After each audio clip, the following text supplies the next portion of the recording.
Selamat pagi jemaat Tuhan yang terkasih. Hormat puji syukur hanya bagi Allah kita, Allah Bapa, Allah Anak dan Allah Roh Kudus. Karena atas berkat kasih dan pemeliharaannya, di pagi hari ini kita masih diberikan kesempatan untuk bersama-sama bersekutu, memuji dan memuliakan namanya. Dan untuk memulai ibadah kita di hari ini, saya mengundang jemaat untuk bangkit berdiri. Bersama-sama kita angkat sebuah pujian. Saat ku masuk ke hadiratmu.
dosa kami, bukan karena satu perbuatan baik kami, tapi karena pengorbanan-Mu di atas kayu salib yang menyelamatkan kami, yang membuat kami layak dan bisa menuntut Engkau Bapa. Terima kasih ya Tuhan. Dan pada pagi hari ini Tuhan juga telah mengulang kami bersama-sama untuk dapat beribadah. Tuhan, kami mau berdoa menyerahkan anak-anak-Mu yang bertugas dalam pelayanan, terlebih juga hamba-Mu Bapak Pendeta yang akan memberitakan kebenaran firman-Mu melalui khotbah.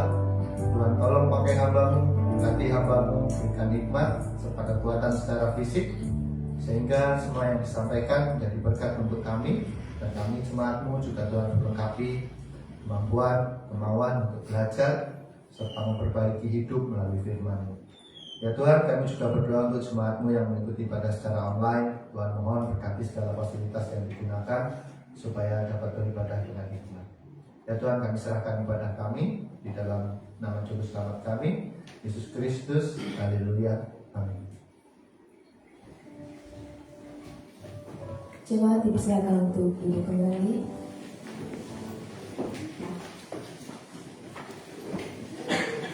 Kita akan teruskan pujian kita bagi Allah dengan bersama-sama menyanyikan sebuah pujian Bapa Surgawi.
Puji nama Tuhan. Bersama kita akan menaikkan sebuah pujian yang berkata, hanya Kau milikku di surga.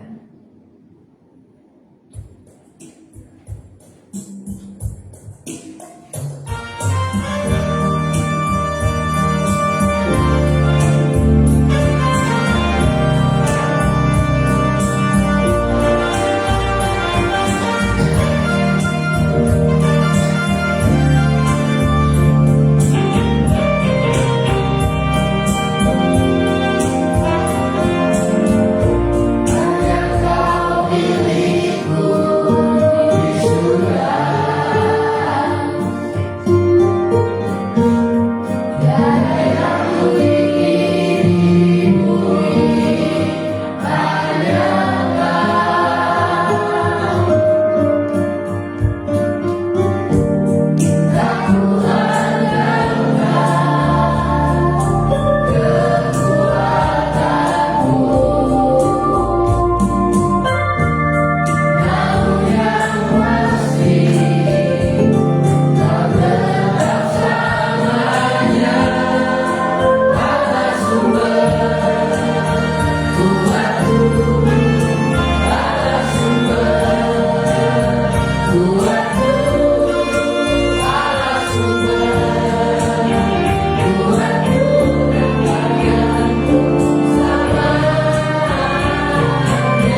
kita akan menaikkan pujian sukacita bagi Allah kita. Untuk itu saya mengundang Bapak Ibu Jemaat untuk bangkit berdiri. Sama-sama kita angkat pujian. Dia tak pernah gagal.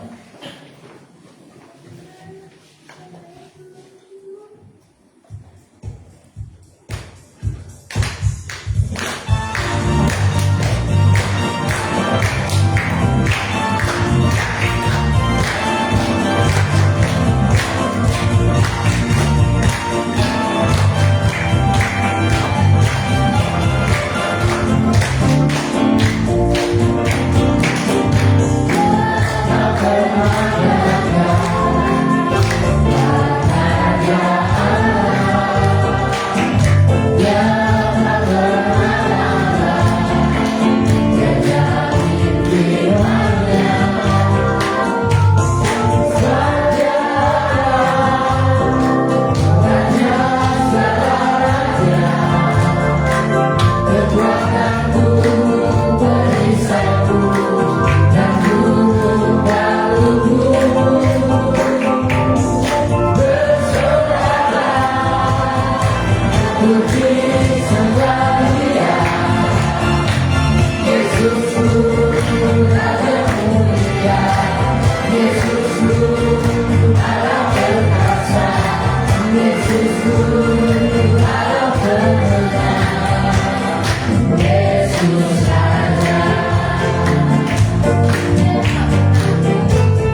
untuk bersama-sama belajar akan kebenaran firman Tuhan, dan pelayanan pada pagi hari ini akan dilayani oleh hambanya Bapak Pendeta Kailas. Untuk itu bersama-sama kembali kita akan mengangkat sebuah pujian yang berkata, "Mataku tertuju padamu."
Bapa di surga, kami bersyukur untuk kehidupan yang istimewa Tuhan anugerahkan bagi kami senantiasa. Pada kesempatan ini kami akan merenungkan kebenaran firman-Mu. Kiranya kami diberkati dan nama Tuhan dimuliakan. Terima kasih Bapa, terpujilah Engkau, di dalam nama Tuhan Yesus kami berdoa. Amin. Silakan duduk kembali Bapak Ibu sekalian.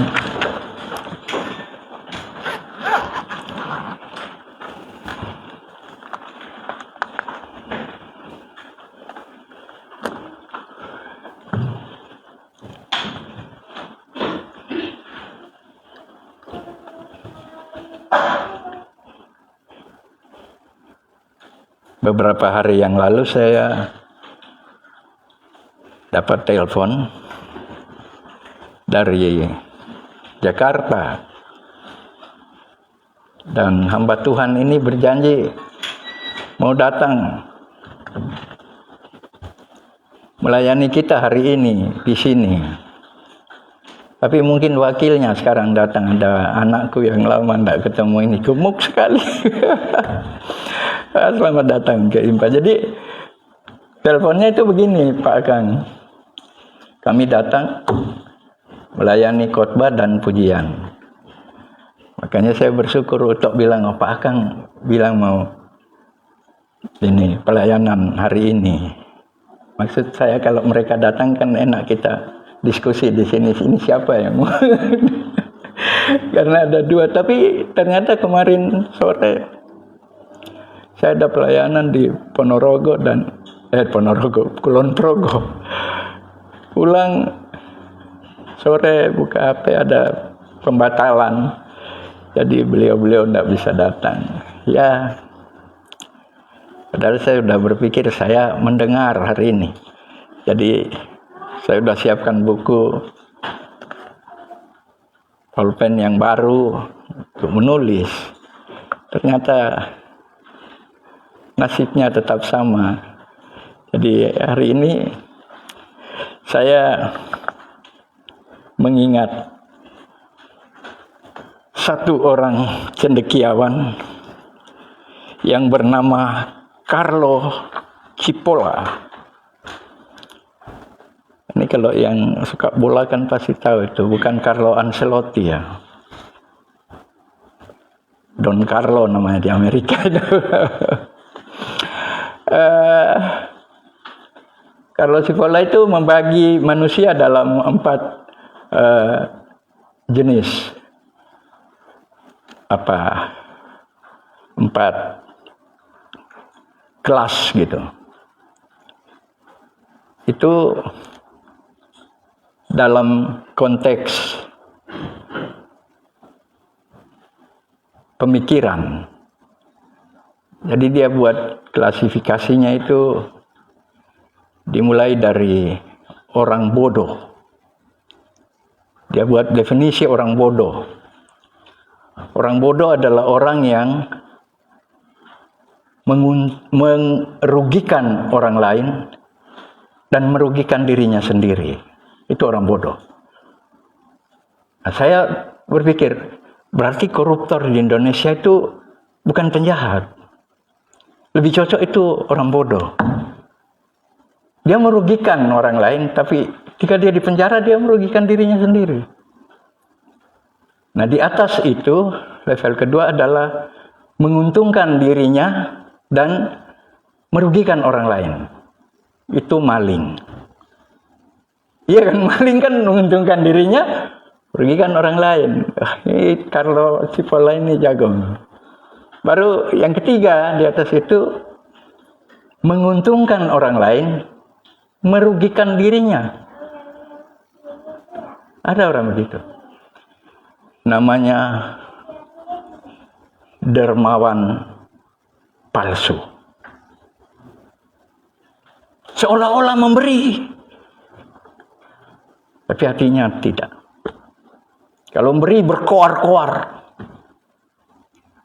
itu dermawan tapi palsu. Dan itu masih di level orang-orang bodoh. Hanya satu kategori yang disebut orang pintar, bijaksana, cerdas. Yaitu orang yang menguntungkan orang lain dan dirinya sendiri. Saya cari-cari siapa ya? Coba data di dalam Alkitab, hanya satu yang punya kualifikasi memenuhi standar itu dengan sempurna. Tuhan kita Yesus Kristus. Dia adalah manusia yang pernah ada dalam sejarah, yang paling cerdas. Karena dia menguntungkan bukan hanya 1-2 orang, tapi dunia ini. tapi dia juga dimuliakan. Tiada kemuliaan yang sebesar dia sepanjang sejarah manusia. Jadi kategori dan definisi ini sangat tepat. Ini mari kita baca Yohanes 14 ayat 6. Yohanes 14 ayat 6.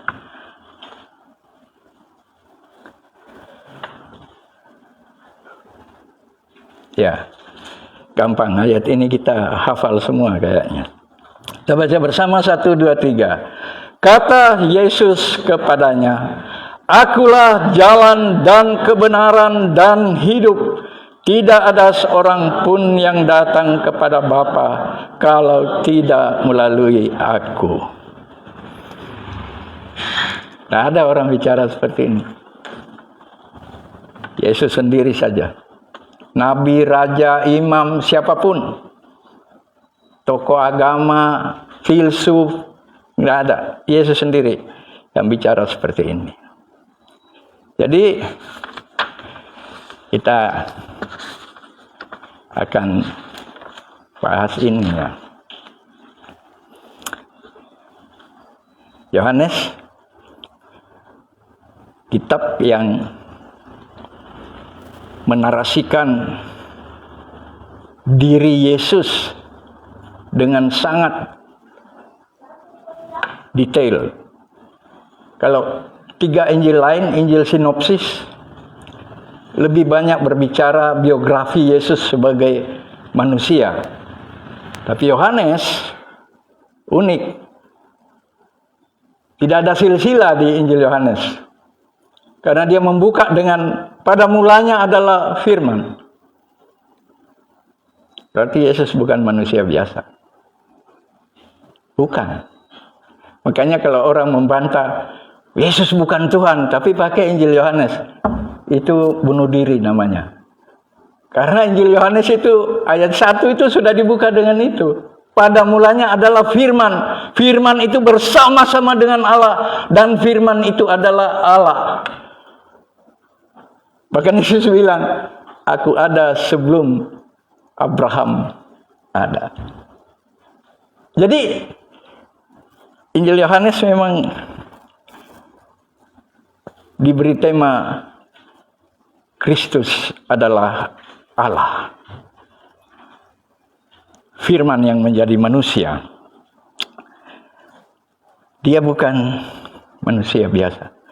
Injil Yohanes juga, Yohanes 3:16 kita hafal semua. Dia berkata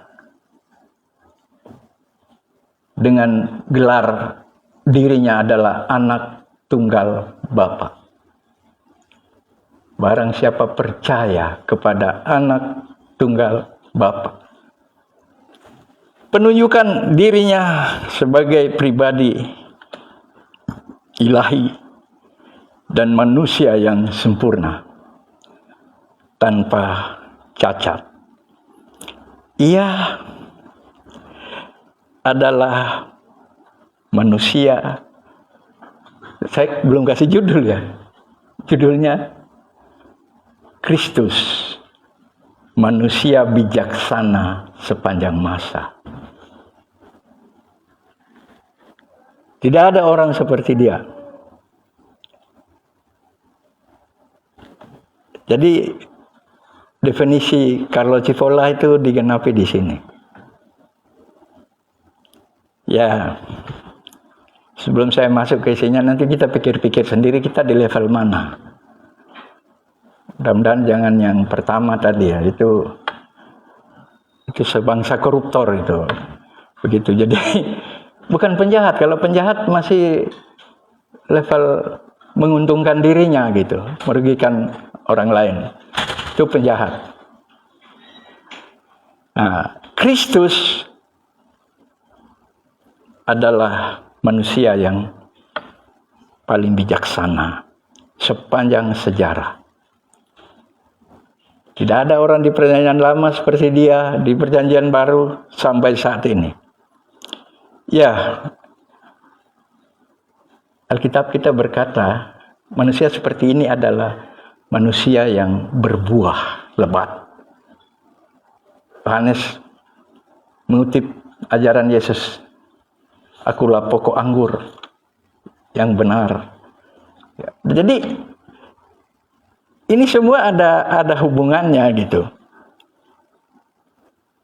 Manusia bijaksana, orang yang paling banyak berbuah, produktif.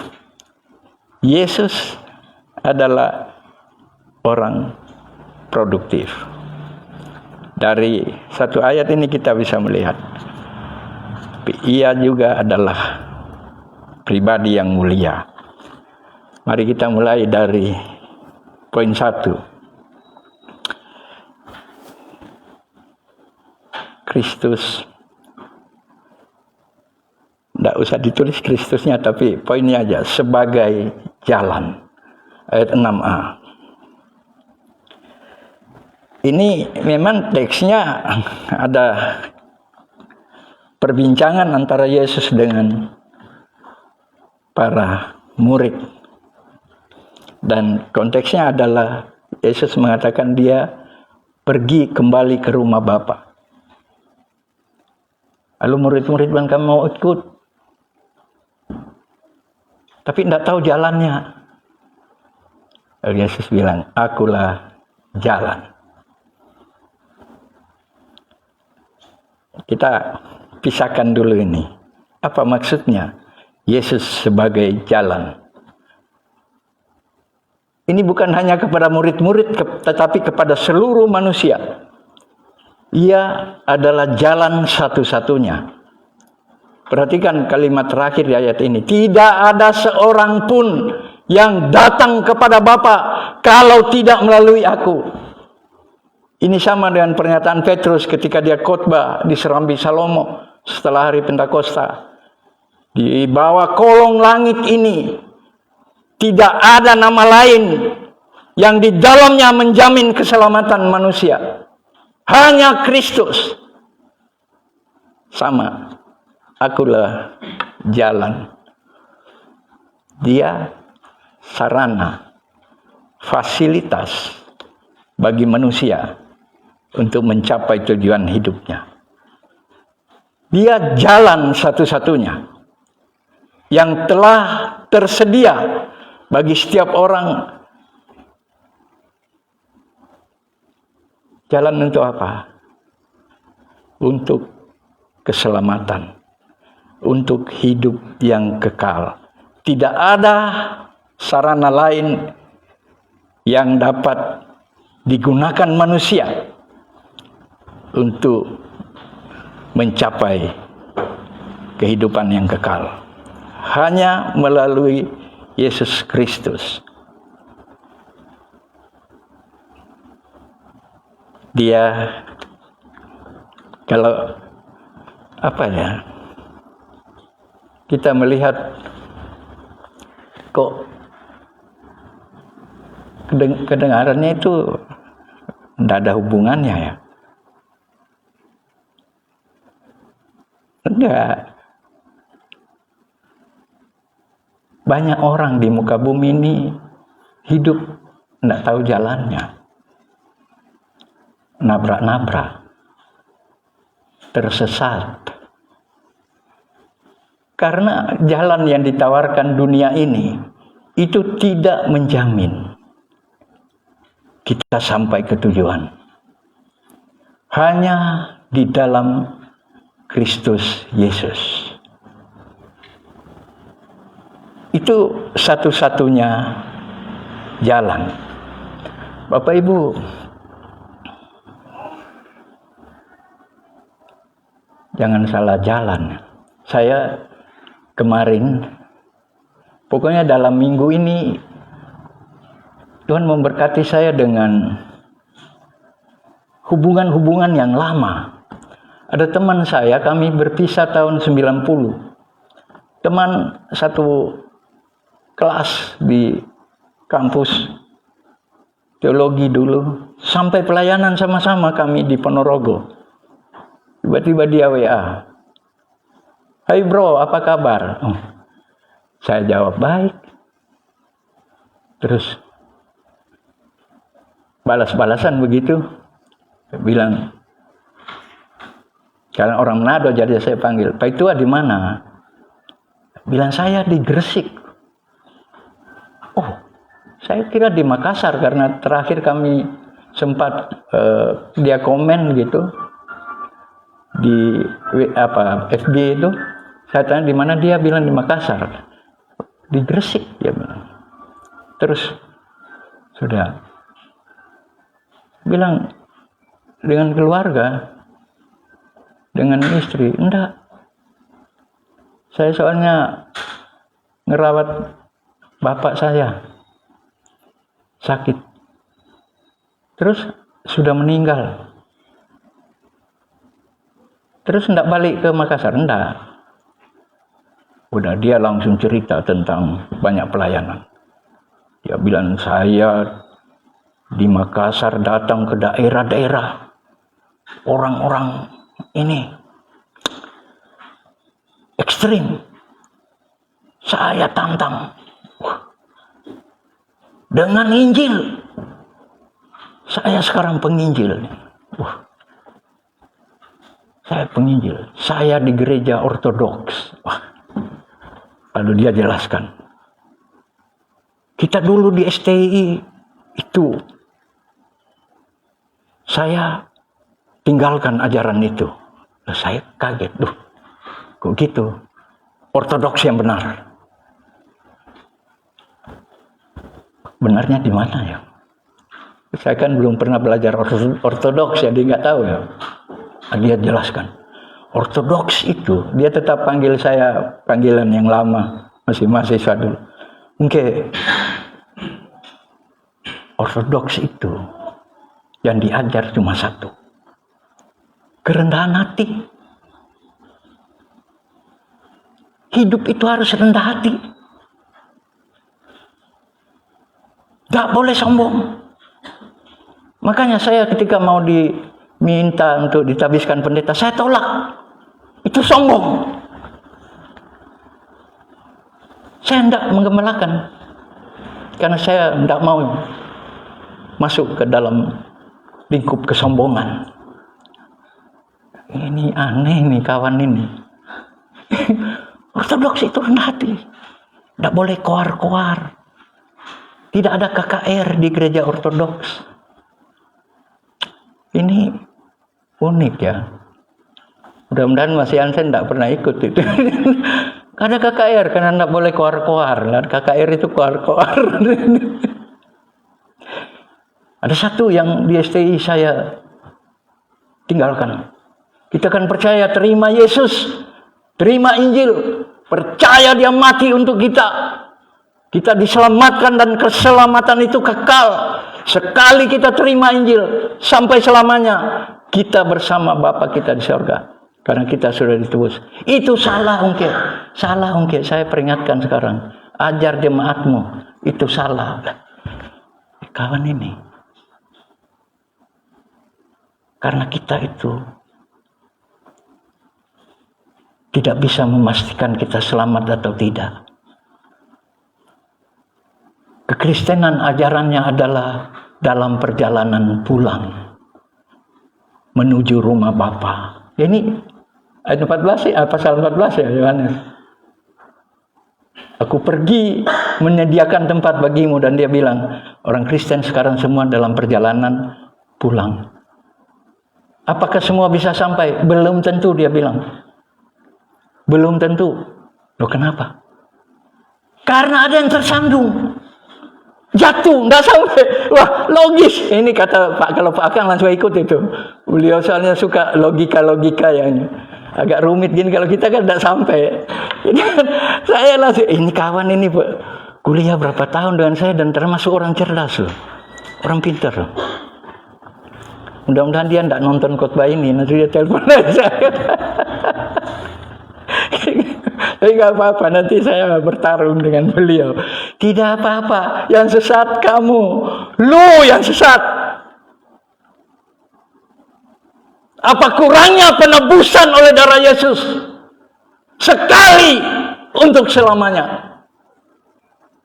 Ketika kita menerima penebusan itu, kita ditebus. Satu kali perjalanan pulang, aduh, untung saya bukan Pak Presiden kita ngomong kepala bahasa Jawa itu.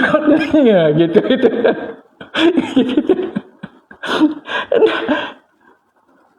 Akulah jalan. Bapak Ibu, sekarang kita ini Jogja, sebentar lagi jalan tol sudah sampai. Waktu tahun 90-an saya bawa mobil ke Surabaya. Nyetir itu paling cepat sampai Surabaya 9 jam. Apalagi Jakarta. Lama sekali. Tapi sekarang jalan tol ya. Dari Prambanan sampai Surabaya kemarin saya terakhir waktu mau ke Papua itu 3 jam udah sampai. 3 jam dari Solo itu 2,5 jam udah sampai. Itu jalan tol buatan tangan manusia. Ngutang lagi. Gak apa-apa, kita bersyukur ada jalan tol. Jalan Kristus, dirinya sendiri yang dia sediakan menjadi jalan bagi kita. Kenapa hidup kita masih buntu, menabrak-nabrak, bahkan menjatuhkan diri ke dalam dosa? Ada jalan yang telah tersedia, Kristus. Tadi lagunya itu, serahkanlah, serahkanlah. 3 kali diulang, serahkan pada Yesus segala beban yang menindih hidupmu. Karena dia jalan, bukan rekening kita. Temanku ortodoks itu bilang, saya menolak dilantik gembala. Dan yang paling saya merinding, dia bilang, banyak pengusaha kaya meminta nomor rekening saya. Saya bilang, semua sudah saya hapus. Saya gunting semua kartu-kartu saya. Yo, bisa nggak beriman kayak gitu? Terakhir istri saya tanya, telepon apa beliau? Karena kenal baik. Saya cerita gitu. Kok begitu? Iya. Soalnya kerendahan hati. Tapi dia tidak tahu telanjang bulat bicara dengan saya. Banyak orang begitu. Bicara kerendahan hati tapi sombongnya langit masih di bawah gitu. Saya, wah, kawan ini salah jalan. Saya penginjil. Apanya yang kamu beritakan kalau berjuang berbuat baik? Menambah jalan keselamatan dengan usahamu sendiri. Kerendahan hati itu buah, bukan usaha manusia.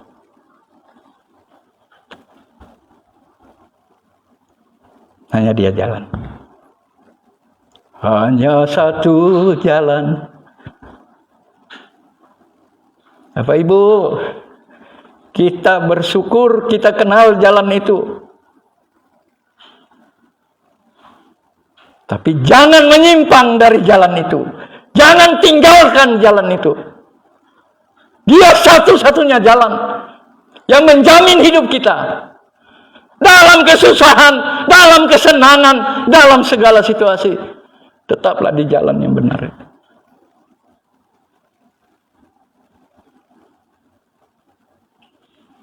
Dialah jalan. Kita aja kalau jalan di Palang ada apa gitu rasa terganggu kan. Itu jalan di kampung ini. Jalan kita ke rumah Bapa di sorga. Tuhan sudah sediakan. Salib Kristus. 6A ya. Poin 2. Supaya semua S. Dia sebagai jalan. Yang kedua, sebuah kebenaran. 6B. Akulah jalan dan kebenaran. Apa kebenaran? Kalau di Indonesia, kebenaran itu identik dengan Rocky Gerung. Semua orang di luar dia dungu. Hanya dia saja. Itu temannya Pak Akang. Sama-sama orang Manado gitu. Ya, kebenaran. Saya ingat waktu saya pimpin PA, masih mulai di gereja ini, masih di bawah. Waktu saya bicara tentang Kristus adalah kebenaran, ada orang yang memang orang pintar, cerdas. Walaupun sekolah kuliah nggak lulus, tapi cerdas itu. Jadi dia bilang begini. Tapi kan tidak absolut. Saya ini kawan ini, padahal yang ikut PA itu orang-orang tua di kampung ini. Banyak dulu. Ini kok ada, mereka lagi manggut-manggut baru dia tantang begitu. Tidak ada yang absolut di muka bumi ini. Kalau Yesus adalah manusia, dia tidak absolut. Ini kenapa orang ini jadi terganggu begini? Aneh gitu. Saya bilang, nanti ya, ini forumnya agak beda, jadi nanti kita selesaikan setelah PA ini. Bapak Ibu, Yesus itu kebenaran mutlak. Dia bukan temuan manusia. Dia asli memang Allah sejati. Yang untuk sementara waktu mengosongkan dirinya menjadi manusia. Kebenarannya tetap. Dia adalah sang kebenaran itu. Sebenarnya bukan sebuah ya, sang kebenaran. Sebenarnya.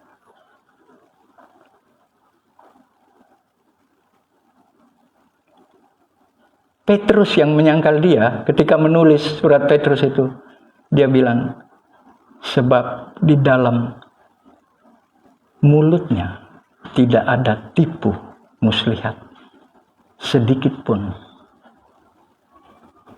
Tidak ada tipu di dalam mulut Yesus. Dia benar.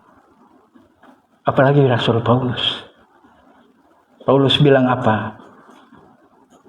Sebab bagiku hidup adalah Kristus. Mati adalah keuntungan.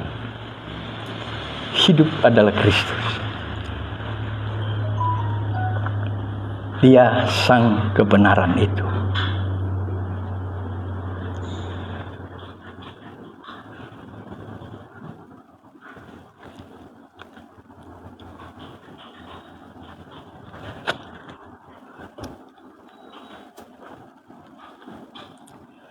Ada seorang penulis buku bernama Josh McDowell.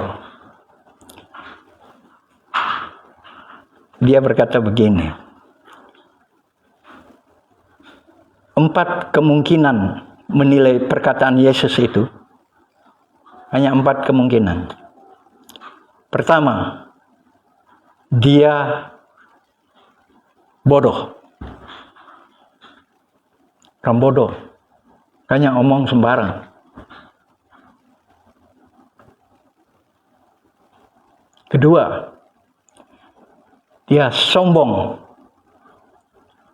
atau bohong.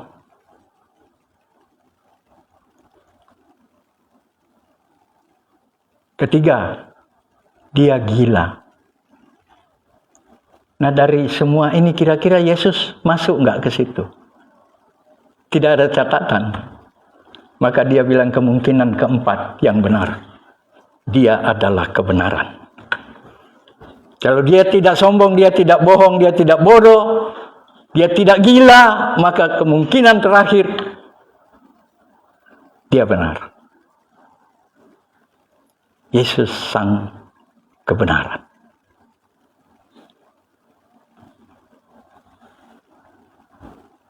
Kita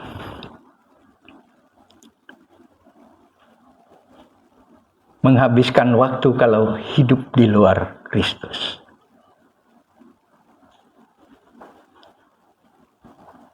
Jadi di dalam Dia,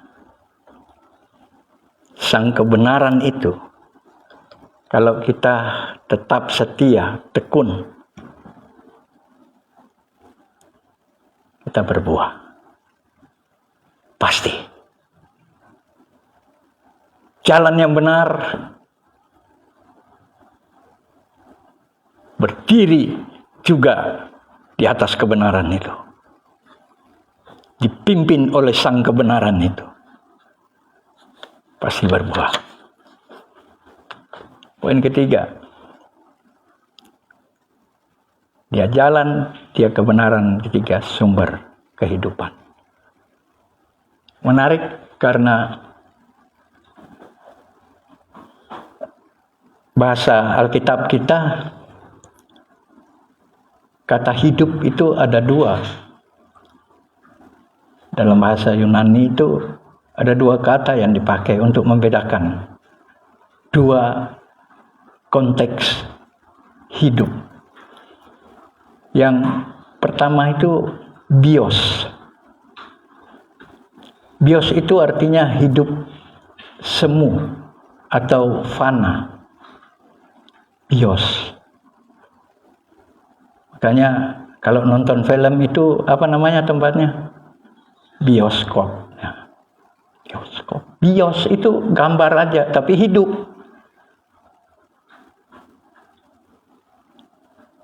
Biologi. Itu makhluk hidup itu. Itu bios. Kenapa? Karena akan mati gitu.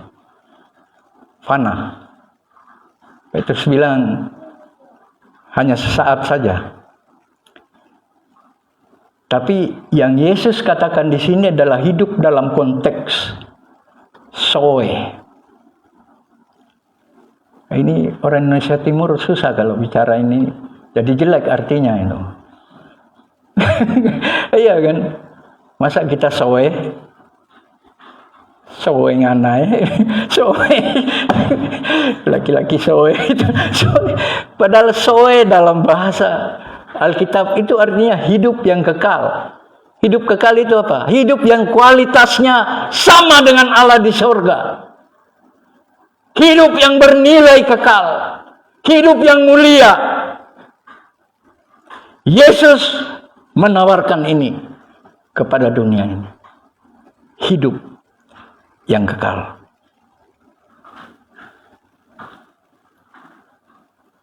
Yesus pernah memiliki bios ketika jadi manusia itu. Makanya mati. Tapi tidak ada data dalam Alkitab. Saya tidak tahu, Pak Akang mungkin bisa cari itu. Pernah nggak Yesus sakit? Coba. Papi yang lama pelayanan itu. Pernah ada data di Alkitab Tuhan Yesus? Ada di situ ditulis sakit. Dibawa Maria ke mana gitu, puskesmas gitu. Ketemu dokter anak karena Tuhan Yesus pilek, batuk kayak filo itu. Kalau kita manusia semua pernah sakit. Saya kira Yesus kita pastikan tidak mungkin sakit. Dia sempurna, bios dan zoenya. Dia hidup. Sumber kehidupan. 6C. Yesus itu sumber kehidupan. Apa itu? Sumber kehidupan. Dia mati berapa waktu sih disalib? Biasanya orang katanya perlu berhari-hari untuk mati di atas salib. Yesus hanya 3 jam. Dari jam 12 sampai jam 3 dia mati sebagai manusia dan dikuburkan. Juga 3 hari dia bangkit. Dia mulia. Dia menang. Ini unik. Jadi kita bersyukur kalau kita sudah menerima hidup yang Yesus berikan. Hidup yang kekal itu.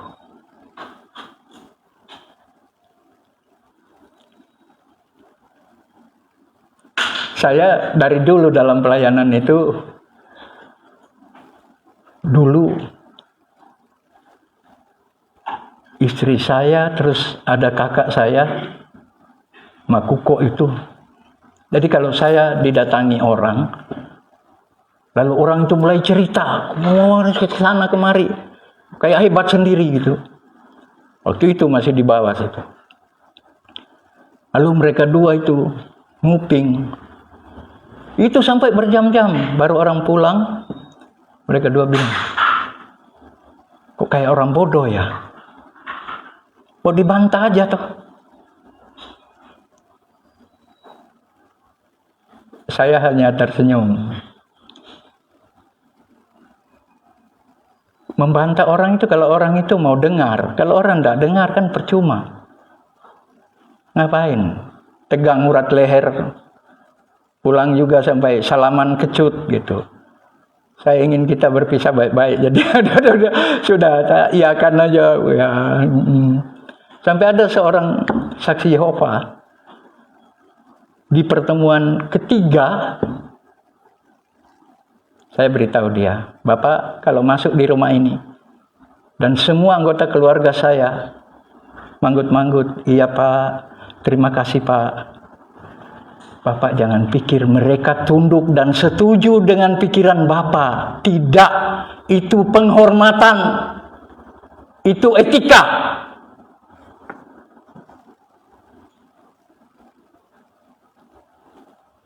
Hidup itu punya nilai standar. Tidak apa-apa dirugikan, direndahkan. Nah ini mas sekarang ketawa karena dia sulit untuk hidup begitu. Otak cinahnya itu masih sangat tinggi. Kalau sudah muncul pelitnya itu sampai utok ikut-ikutan gitu. Bahkan senang, bahkan tidak pelit soalnya. Hidup itu kalau benar-benar dari Kristus, Bapak Ibu, berbuah. Orang menikmati. Dan jangan lupa, kita akan menerima juga buah itu. Alkitab berkata ketika kita mengasihi orang, kita memberi, menolong orang, kita sedang memiutangi Tuhan. Ini hidup yang saya jalani. Saya tuh dicibir sering. Sampai ada gini. Ada beberapa orang yang pakai istilah begini, kalau saya sudah ada pelayanan gitu dan berat, saya harus melakukan sesuatu yang sulit. Nanti mereka sudah kontak saya. Kan kita di Siau kan suka mancing kan. Jadi kalau mancing itu kalau dapat ikan, wah itu kan enak ya. Apa orang Siau bilang? Nih todo. Itu akhirnya artinya ikannya ketangkap gitu. Lalu mereka bilang, ni todo enu. Itu artinya saya sedang dibebani oleh mereka. Bapak akan ketawa karena ngerti istilah itu sering muncul. Seolah-olah saya itu hidup konyol gitu. Sorry, saya tidak sebodoh itu. Salah.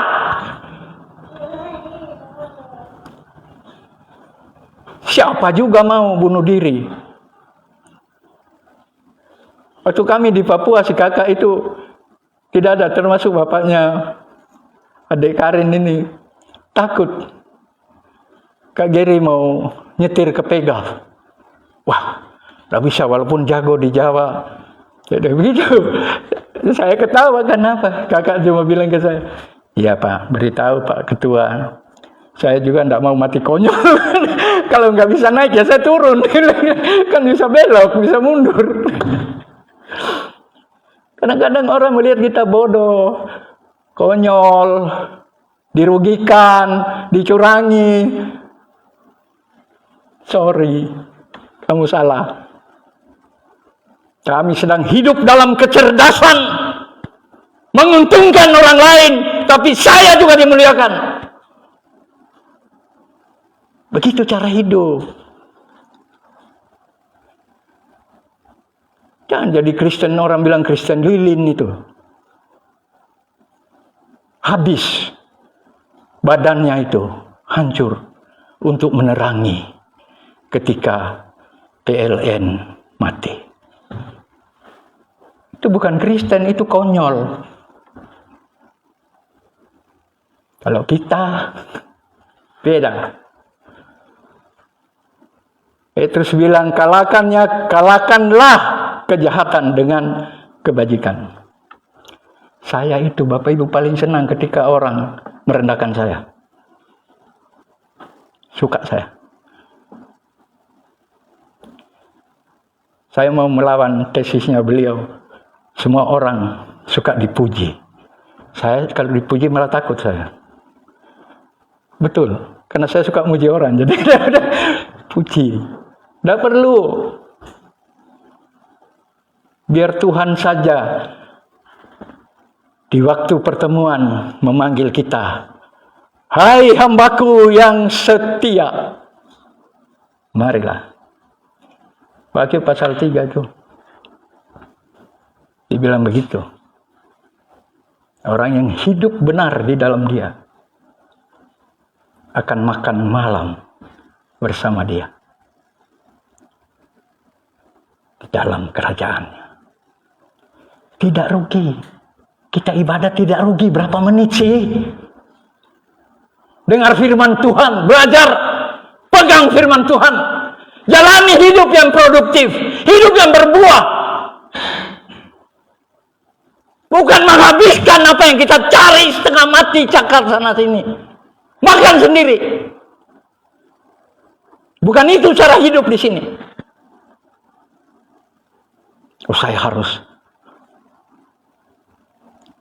Ini kalau teman saya yang ortodoks dengar suka dia. Ini sudah mulai ajaran saya nih. Tidak boleh ada rekening itu. Nah, itu juga kebablasan. Nggak, saya cuma mau kasih tahu Bapak Ibu.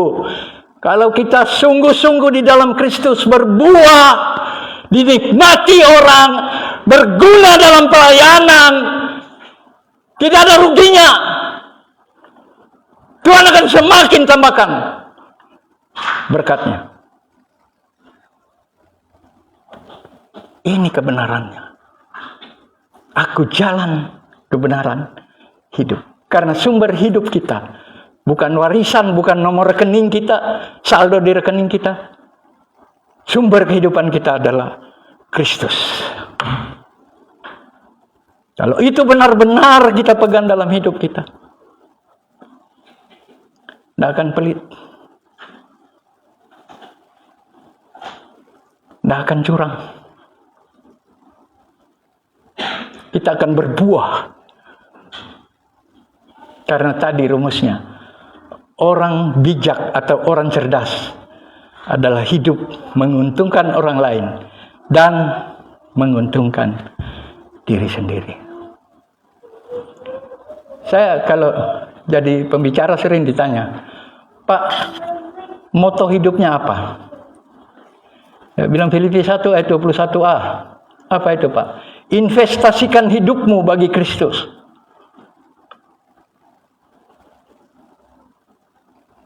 Investasikan hidupmu bagi Kristus. Itu saja. Jangan hidup di luar Kristus. Bapak Ibu,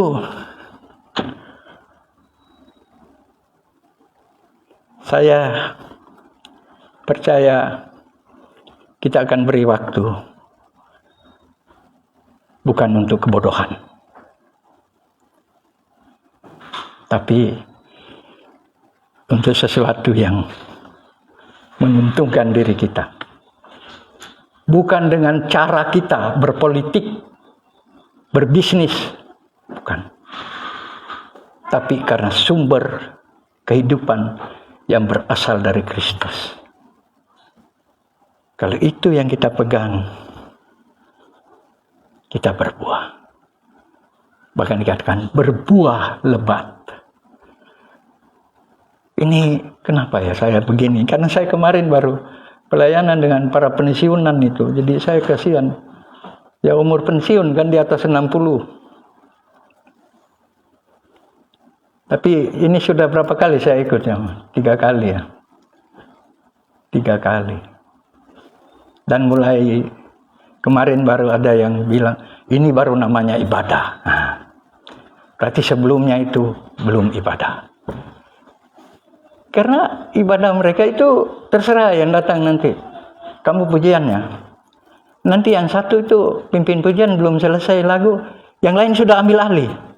Lagu ini saja. Terus ya kita jangan nyanyi terus. Berdoa dulu. Berdoa. Jadi tidak kacau itu ibadahnya. Tapi ketika kami datang, saya bilang ke beliau, ini harus karena kebenaran itu tertib, bukan kacau. Oh saya karunianya ini simpan dulu itu karunia itu. Nanti kita ibadah bersama. Dan hari ini kita bersyukur Pak Akang sudah mengakhiri perjalanan Paulus. Yang pertama kan, lalu ini yang kedua, ini yang ketiga besok. Nanti kita berdoa bersama untuk beliau berangkat besok ke Manokwari. Tuhan utus itu buah beliau bagi kemuliaan Tuhan. Dan nama kita juga diuntungkan. Kalau teman beliau di Manokwari itu namanya Bapak Pendeta Hance Randa. Dia menulis buku. Kalau kita hidup di luar Tuhan, maka iblislah yang diuntungkan. Dia tulis begitu. Aku lihat ingat, iblis diberi keuntungan. Itu sudah dibawa dari 3 level tadi. Ya, saya kira itu 3 poin bagi kita, biar kita tetap setia, ya, pegang kebenaran ini. 1 ayat saja ikuti. Jalan di jalan yang Dia berikan, dirinya sendiri mati di salib. Itu jalan kita. Kedua, kebenaran juga. Jangan cari kebenaran di referensi yang lain. Baca Alkitab. Belajar doktrin Kristologi. Dan yang ketiga, mau hidup kita aman ke depan, Kristus sumbernya, bukan yang lain. Kita berdoa. Tuhan, kami bersyukur untuk firman-Mu hari ini. Kiranya kami semua diberkati dan kami boleh hidup berjalan bersama Tuhan, karena sesuai firman-Mu Tuhan menyediakan jalan itu bagi kami. Bahkan kebenaran mutlak ada padamu, juga sumber kehidupan kami. Hamba berdoa untuk kami semua, Tuhan berkati dengan firman-Mu. Terlebih doa khusus kami untuk hamba-Mu Pak Pit yang akan berangkat besok ke Manokwari, yang diberikan kesempatan dan Tuhan pakai untuk satu tim yang ikut dalam perlombaan Pesparawi di Manokwari sebagai penata musik. Tuhan menolong supaya tugas mulia ini boleh berjalan dengan baik. Tuhan beri kesehatan kepada hamba-Mu, hikmat, akal budi. Terlebih kemuliaan Allah memancar di setiap keberadaan beliau di sana. Secara pribadi, di dalam tugas, Tuhan memakai hamba-Mu. Dan kami percaya kemuliaan hormat bagi Allah melalui kehidupan hamba-Mu. Berkati keluarga yang ditinggal, kami percaya Tuhan menjaga semuanya. kesehatan, kekuatan, bahkan semangat, terlebih iman yang teguh. Kami semua yang ada di sini mendukung dalam iman, di dalam doa. Tuhan pertemukan dengan orang-orang yang sungguh-sungguh sehati, sepikir, bahkan sungguh-sungguh ada di dalam jalan yang sama.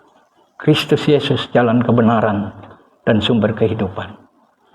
Terima kasih Tuhan, kami semua bersyukur hari ini boleh beribadah. Terpujilah Engkau. Berdoa dalam nama Tuhan Yesus Kristus. Haleluya. Amin.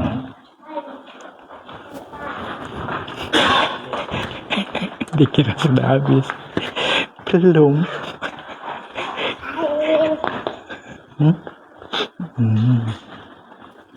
Saling.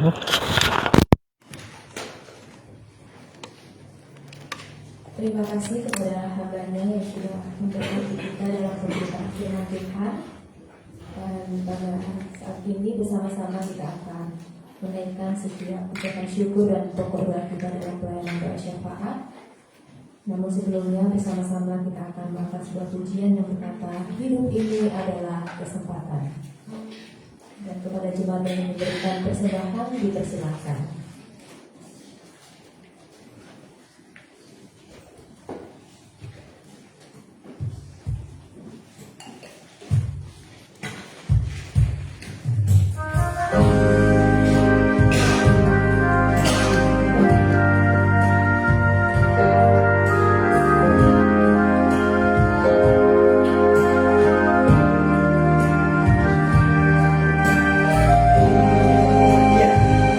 Ya.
kami boleh beribadah, menyembah, memuliakan nama Tuhan.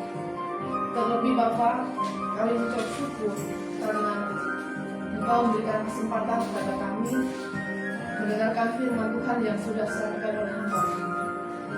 Biar firman Tuhan yang sudah kami dengar menjadikan kekuatan dalam hidup kami.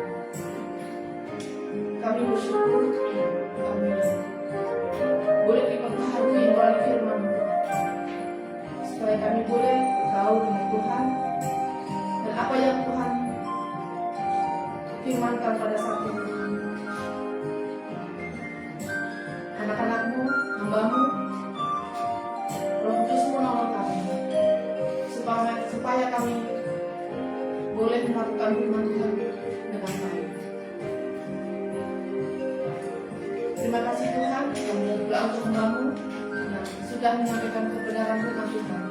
Kiranya Allah terus menolong, menjaga kesehatannya supaya hambamu dimanapun berada boleh menjadikan berkat bagi kemuliaan. Terima kasih Tuhan Yesus, kami juga berdoa untuk hamba-hambamu yang sudah melayani pada saat ini dengan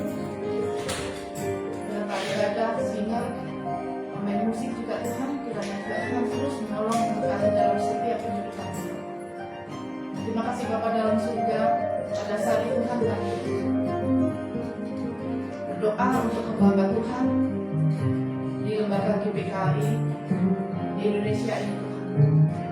Kiranya Allah terus menolong, berkati, memberikan hikmat, marifat yang berasal daripada Tuhan, di mana hambamu melayani di seluruh Indonesia ini. Tuhan terus menolong, memakai supaya hamba-hambamu yang sudah Engkau pilih, Engkau tetapkan dimanapun melayani, menjadi berkat dan menjaga jiwa-jiwa baru bagi Tuhan.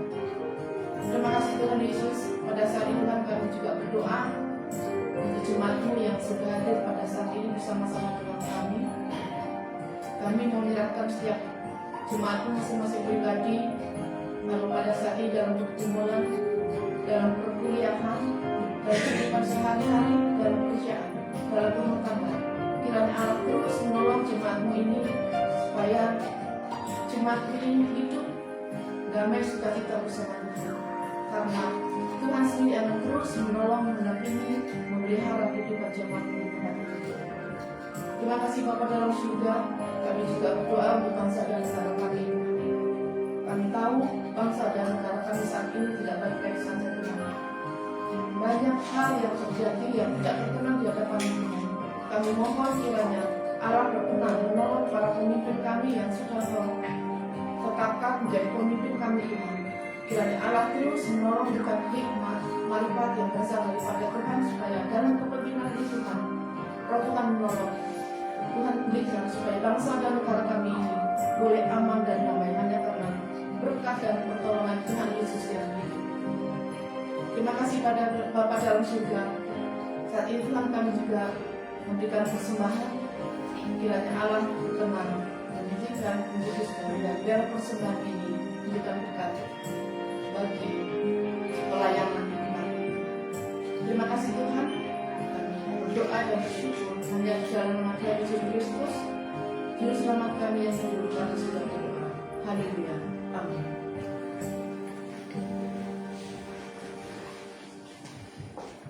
Baik, pada kesempatan saat ini saya akan membacakan pengumuman jemaat. Yang pertama, jadwal kegiatan ibadah selama sepekan. Pendalaman Alkitab setiap hari Rabu jam 7 malam. Ibadah Jemaat GPKI Bangunrejo setiap hari Minggu jam 9 pagi. Dan yang kedua, jadwal petugas ibadah Minggu tanggal 28 Juni 2026. Penata ibadah Ibu Paula, singers Saudari Mary dan Saudari Karen, pemain musik Saudari Ruth, doa pembukaan Saudara Nelson, doa syafaat Ibu Susi, operator LCD Saudari Tasya.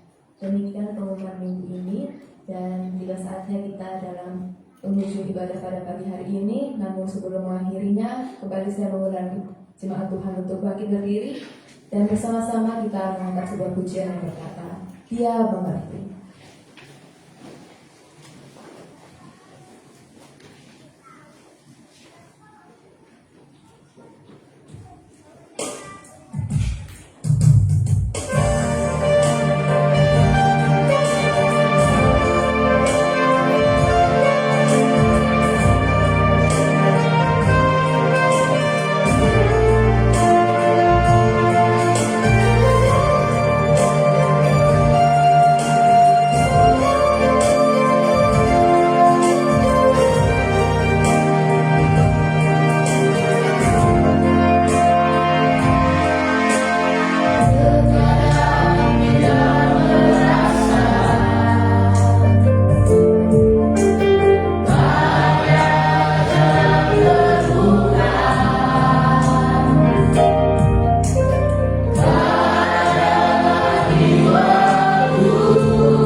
percaya ketika kami kembali ke rumah kami masing-masing, saat ini juga menyediakan berkat yang melimpah bagi kami semua.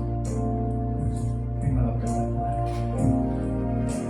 Kasih karunia dan damai sejahtera dari Allah Bapa, kasih setia dari Juru Selamat kita Tuhan Yesus Kristus, kuatan persekutuan pembelaan di dalam Allah menyertai kita sekalian hari ini sampai selama Dia mengerti.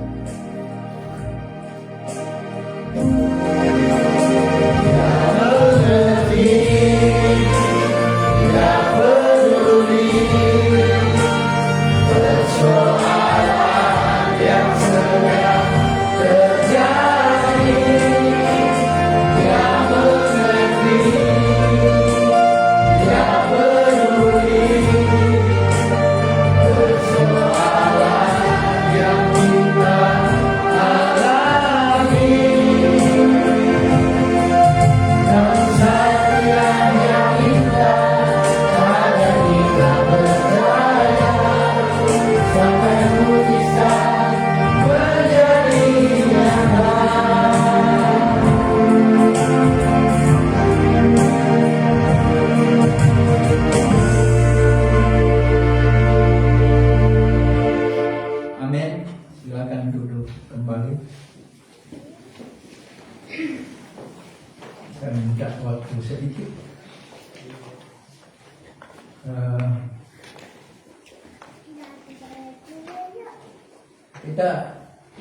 Saya mohon untuk tetap mendoakan beliau yang besok berangkat ke Manokwari. Ini tugas sangat berat dan sangat mulia. Vesparadi. Dulu berdua menertawakan Vesparadi itu, karena bagaimana lomba sambil memuji Tuhan kan, itu terpecah. Ini saya harus juara, tapi saya juga memuji Tuhan. Jadi sama beliau sudah ketemu rumusnya, jadi aman. Ya, jadi besok teman-teman yang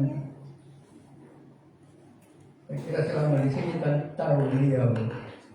Jadi beritahu keluarga di sana kalau bisa. Kalau saya diajak, saya ke sana, teman nggak diajak dia. Masa kita mau menawarkan diri kan? Iya ya, Mer ya. Dekarin ya, beritahu Bapak ya.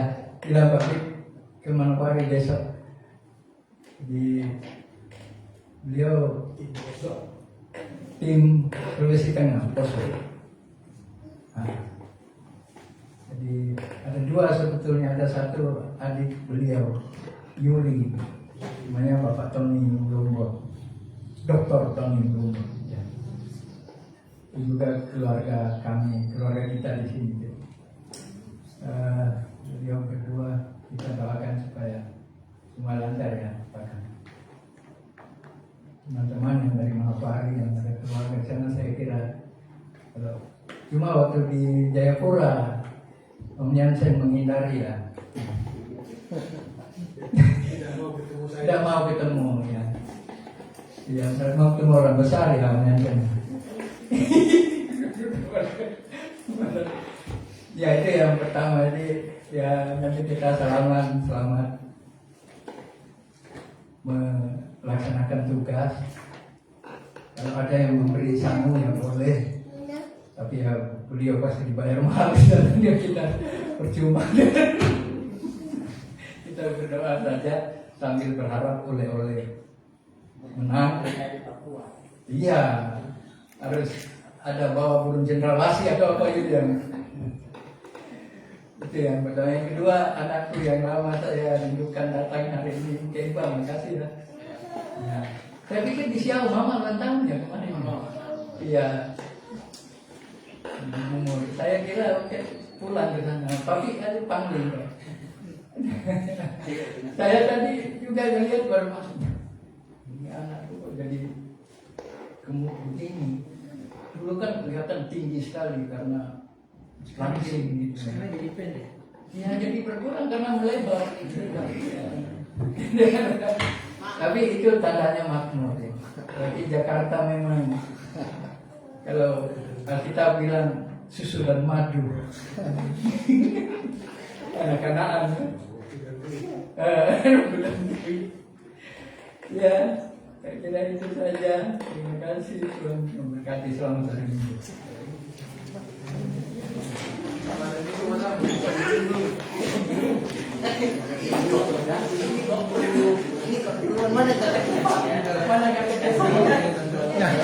Hari ini loh. Hari ini loh.